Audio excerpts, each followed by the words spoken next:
there's one thing we have learned in politics, particularly over the last few years, is that it's not enough for a policy to be popular in order for Congress to pass it.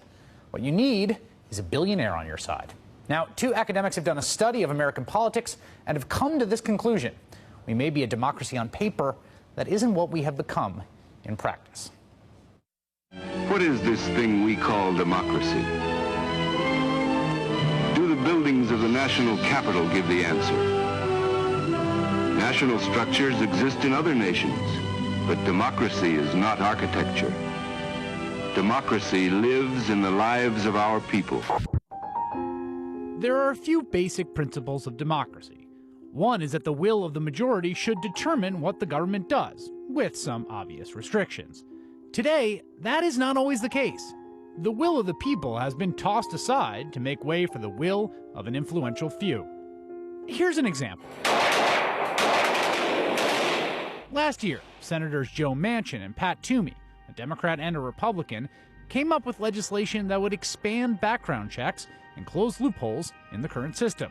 Most people thought this was a good idea. 90% of Americans, including a lot of gun owners, supported the idea of expanded background checks. 90% of Americans support universal checks. 88% of gun owners support background checks. Democrats 95%, Republicans 87% in favor of background checks. Background checks for people buying guns are among the most popular policies of any kind. And even though the majority of people were behind the idea of background checks, an influential few were not. The shooters in Aurora, the shooters in Newtown, they're unrecognizable. They're not going to be in the system. Who is going to be in the system?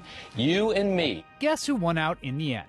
The gun control legislation that was supposed to tighten background checks was defeated today in the U.S. Senate. The Manchin-Toomey amendment was defeated despite broad popular support, and a new study out of Princeton and Northwestern University could explain why.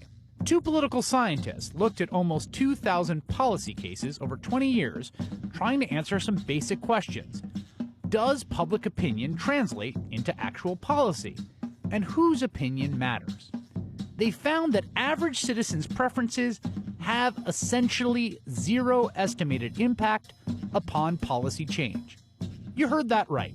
The average voter's opinion just doesn't matter. So what does? Major business interest groups like the gun lobby, and rich people. Researchers found that while the opinion of the average American has zero impact on policy, the opinions of economic elites have a very large, positive, independent impact. This is certainly not the democracy we learned about in school. We're going to elect a president. No more king. He's going to do what the people want. No more king. We're going to run things our way. In fact, it sounds like the textbook definition of oligarchy, or government by the few. So if the will of the people is not enough to get something popular like a background check bill passed, it's important to get a billionaire involved. Enter former New York Mayor Michael Bloomberg. Yesterday, Bloomberg announced he'll be spending $50 million of his own money to build an organization to challenge the NRA and pursue an expansion of background checks.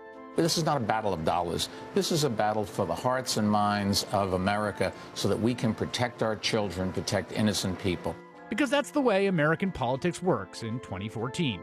If you want to get a broadly popular piece of legislation passed, you better find a billionaire, a powerful business interest group, who agrees with you.